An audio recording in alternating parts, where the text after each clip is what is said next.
Assalamualaikum dan salam sejahtera. Untuk video kali ini merupakan karangan bagi tema sosial dan juga budaya bagi pengajian semester 1. Soalan yang bertemakan sosial dan budaya pernah keluar dalam SPM 2013 dan STPM ulangan 2012. Untuk soalan ini, saya akan pecahkan soalan ini kepada dua ayat, di mana ayat yang pertama menunjukkan fokus isu yang pertama berserta dengan isunya, manakala untuk ayat yang kedua bersama dengan fokus isu yang kedua dan isunya. Kita lihat kepada ayat yang pertama. Warisan budaya yang dimiliki oleh sesebuah masyarakat mempunyai kepentingannya yang tersendiri. Maka fokus isu yang pertama merupakan kepentingan warisan budaya, di mana warisan budaya merupakan isu bagi ayat yang pertama. Untuk ayat yang kedua, oleh itu langkah-langkah bagi memastikan warisan budaya masyarakat tersebut terus wujud perlu diambil. Jadi, fokus isunya ialah langkah-langkah. Isunya memastikan warisan budaya masyarakat tersebut terus wujud. Itu merupakan isu bagi ayat yang kedua. Soalan ini ada dua fokus isu, bermaksud kombinasinya 2 tambah 3 atau 3 tambah 2. Idea bagi kepentingan antaranya sumber pertumbuhan ekonomi, memelihara kelestarian warisan budaya bangsa dan memupuk semangat patriotik. Manakala fokus isu yang kedua iaitu langkah, ideanya ialah mengadakan kempen kesedaran warisan budaya dan memperkukuhkan peranan pihak kerajaan. Seperti biasa di dalam pendahuluan, pastikan ada isu dan juga fokus isu. Idea yang pertama, kepentingan warisan budaya yang dimiliki oleh sesebuah masyarakat ialah sebagai sumber pertumbuhan ekonomi. Warisan budaya seperti makanan tradisi kaum Melayu dapat menarik kedatangan pelancong tempatan malah pelancong asing ke dalam negara. Hal ini secara tidak langsung menyumbang kepada pendapatan negara. Tambahan pula, sekiranya tapak warisan sejarah di sesuatu tempat diisytiharkan sebagai tapak warisan dunia oleh UNESCO, maka ianya akan meningkatkan lagi sektor pelancongan negara. Kepentingan yang seterusnya ialah memelihara kelestarian warisan budaya bangsa. Warisan budaya bangsa yang dimiliki menggambarkan kemegahan dan kemajuan sesebuah bangsa. Namun, ada juga warisan budaya yang menggambarkan keruntuhan sesuatu bangsa. Maka warisan budaya perlulah dipelihara supaya generasi akan datang masih dapat mengetahui dan memahami warisan budaya yang dimiliki oleh nenek moyang mereka, seperti memelihara tradisi perkahwinan dan pemakaian busana tradisional. Kepentingan yang lain ialah memupuk semangat patriotik. Semangat patriotik dalam jiwa generasi pada masa kini dapat dipupuk menerusi pemahaman dan penghayatan warisan budaya. Semangat ini akan lahir dengan sendirinya apabila generasi muda dapat merasakan semangat perjuangan pahlawan-pahlawan negara dalam mempertahankan tanah air yang tercinta. Misalnya, nama-nama pejuang yang telah terkorban ada tercatat di Tugu Negara untuk tatapan semua. Idea yang keempat merupakan fokus isu yang kedua iaitu langkah. Langkah untuk memastikan warisan budaya masyarakat terus wujud ialah mengadakan kempen kesedaran warisan budaya. Pelbagai program boleh dijalankan untuk memperkenalkan warisan budaya Malaysia kepada masyarakat tempatan, malahan masyarakat luar negara. Contohnya, sepanjang tahun 2021, Jabatan Kebudayaan dan Kesenian Negara Cawangan Negeri Sembilan telah melaksanakan sebanyak 33 program seni budaya termasuk seminar secara dalam talian sepanjang tempoh PKP dan PKPP berlangsung. Langkah yang kedua ialah memperkukuhkan peranan pihak kerajaan. Penumbuhan Jabatan Kebudayaan dan Kesenian Negara adalah bertepatan dengan hasrat kerajaan untuk mengekal dan mengembangkan kebudayaan dan kesenian serta menggalakkan pertumbuhan aktiviti seni budaya di pelbagai lapisan. Misalnya, Menteri Pelancongan Seni dan Budaya telah menyampaikan sumbangan berjumlah RM85,000 kepada 31 penggiat seni budaya di Kelantan sebagai pembakar semangat kepada mereka untuk kembali aktif berkarya. Di bahagian penutup, mulakan dengan istilah ayat penegasan. Contohnya kesimpulannya jelaslah bahawa kepentingan untuk memelihara warisan budaya amat dituntut dan pastikan ada fokus isu dan juga satu cadangan. Contoh cadangan di sini ialah selepas istilah agar, generasi akan datang masih boleh menikmati warisan ini. Soalan yang bertemakan sosial dan budaya pernah keluar dalam STPM 2016 dan STPM ulangan 2015. Ayat yang pertama, kita lihat dahulu kepada fokus isunya, iaitu kurang mempunyai semangat patriotik. Siapa yang kurang mempunyai semangat ini? Iaitu generasi muda. Jadi itu merupakan isu bagi ayat yang pertama. Ayat yang kedua, usaha-usaha perlu dilakukan. Maka usaha-usaha merupakan fokus isu bagi ayat yang kedua. Isunya bagi menyuburkan semangat patriotik dalam kalangan generasi muda. Isu yang pertama tadi iaitu generasi muda kurang akan kita refer kepada fokus isu, faktor atau sebab atau punca. Jadi di sini saya menggunakan istilah faktor generasi muda kurang mempunyai semangat patriotik. Antara idea bagi faktor tersebut ialah kurang menghayati sejarah negara, bersikap individualistik dan pengaruh budaya global. Fokus isu yang kedua merupakan usaha. Antara jawapannya ialah meningkatkan kempen kesedaran cintai negara dan mengukuhkan peranan pelbagai pihak.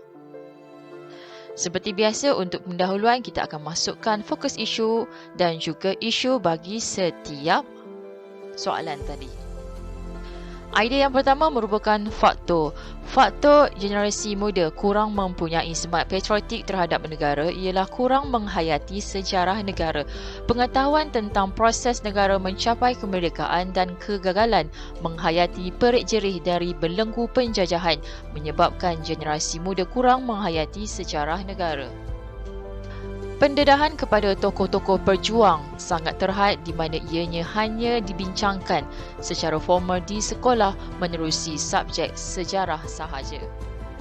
Faktor yang kedua ialah bersikap individualistik. Sikap mementingkan diri daripada kepentingan nasional telah menyekat perkembangan semangat patriotik. Ini kerana masyarakat kini lebih mementingkan kerjaya, sibuk dengan urusan harian dan menyebabkan mereka tidak menghiraukan perkara lain. Tambahan pula, gaya hidup yang mementingkan kebendaan dan sikap individualistik melunturkan lagi kasih sayang serta cinta akan negara. Faktor yang ketiga ialah pengaruh budaya global. Era digital dan globalisasi memudahkan nilai dan budaya asing mempengaruhi generasi muda. Sehubungan itu, nilai patriotisme mendapat persaingan hebat daripada pengaruh luaran yang boleh merosakkan minda generasi muda. Sebagai contoh, generasi muda terpengaruh dengan budaya hedonisme yang merupakan gaya hidup yang hanya mengejar keseronokan semata-mata. Sehubungan itu, pelbagai usaha perlu dilakukan bagi menyuburkan kembali semangat patriotik dalam kalangan mereka. Antaranya ialah meningkatkan kempen kesedaran cintai negara. Penggunaan media massa adalah langkah yang tepat untuk meningkatkan semangat patriotisme dengan cara menyiarkan lagu, drama dan dokumentasi tentang tokoh perjuangan kemerdekaan. Selain itu, kempen seperti mengibar jalung gemilang dan Aku Negaraku Sedunia sempena Hari Kemerdekaan Negara dilancarkan untuk mempromosikan semangat cinta pada negara menerusi medium seni kreatif. Sementara itu, mengukuhkan peranan pelbagai pihak juga merupakan usaha untuk menyuburkan kembali semangat patriotik. Peranan pihak sekolah, kerajaan, ibu bapa, media massa dan masyarakat amat diperlukan bagi menjayakan usaha ini. Contohnya, ibu bapa menyemai semangat patriotisme anak-anak mereka sejak kecil lagi dengan melawat tempat-tempat bersejarah seperti Kota Famosa, Dataran Merdeka dan Muzium Negara. Contoh penutup kesimpulannya jelaslah bahawa faktor kurang semangat patriotik dalam kalangan generasi muda perlu dipandang serius dengan pelbagai usaha yang dilakukan diharapkan dapat menyuburkan kembali semangat patriotik dalam kalangan mereka. Seterusnya STPM 2017 dan STPM Ulangan 2016. Ayat yang pertama merujuk kepada fokus isu yang pertama iaitu lebih mengutamakan budaya hedonisme. Ayat yang kedua kita akan nampak terus iaitu langkah yang dilakukan untuk memastikan golongan muda tidak melupakan budaya tempatan. Jadi untuk fokus isu yang pertama tadi lebih mengutamakan merujuk kepada sebab atau punca. Untuk soalan ini saya menggunakan istilah sebab. Sebab yang pertama ialah kurang ilmu keagamaan dan nilai moral, gaya hidup berteraskan keseronokan dan pengaruh keluarga. Fokus isu yang kedua merupakan langkah untuk memastikan golongan ini tidak melupakan budaya tempatan. Antara jawapannya ialah meningkatkan kempen kesedaran tentang budaya tempatan dan mengukuhkan peranan institusi keluarga. Pendahuluan sejak akhir-akhir ini, golongan muda didapati lebih mengutamakan budaya hedonisme. Oleh itu, langkah tertentu perlu dilakukan untuk memastikan golongan ini tidak melupakan budaya tempatan. Antara sebab golongan muda didapati lebih mengutamakan budaya hedonisme ialah kurang ilmu keagamaan dan nilai moral. Kehidupan generasi muda lebih berkisar kepada mengejar kebendaan dan ini menghalang perkembangan kerohanian dan nilai-nilai ketimuran dalam diri mereka. Mereka turut mementingkan kepuasan fizikal sehingga sanggup mengetepikan agama dan melanggar batasan budaya tradisi yang menjadi pegangan hidup masyarakat sebelum ini. Sebab yang seterusnya ialah gaya hidup berteraskan keseronokan. Golongan muda lebih berminat untuk melibatkan diri dalam kehidupan penuh keseronokan dan hiburan yang melampau.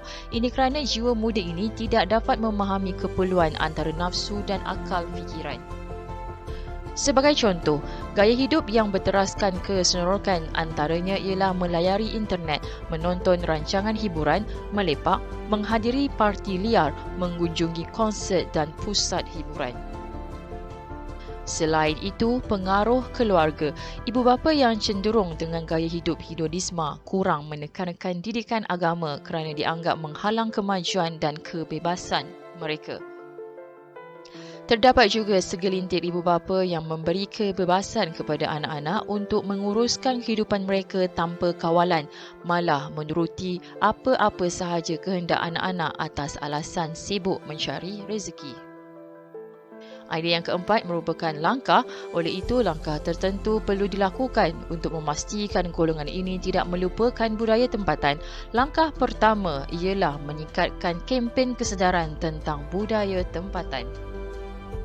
Penggunaan media massa adalah langkah yang tepat untuk meningkatkan kesedaran golongan muda tentang kekayaan warisan budaya tempatan seperti amalan nilai murni dalam kehidupan.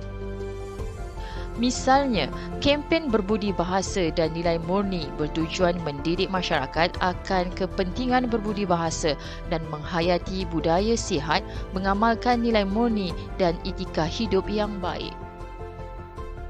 Langkah yang terakhir ialah mengukuhkan peranan institusi keluarga. Peranan ibu bapa dan ahli keluarga yang lain amat penting bagi memastikan golongan ini tidak melupakan budaya tempatan. Mereka seharusnya memberi teladan yang baik kepada anak-anak agar mengenali dan mengamalkan warisan budaya tempatan. Ini kerana bimbingan dan tunjuk ajar yang berkesan amat perlu agar anak-anak dapat mengetahui dan memahami pegangan hidup yang membawa kepada kebaikan. Bahagian penutup seperti biasa, kita akan masukkan isu dan juga fokus isunya. Sekian saja untuk kali ini. Kita jumpa lagi untuk video yang akan datang. Terima kasih.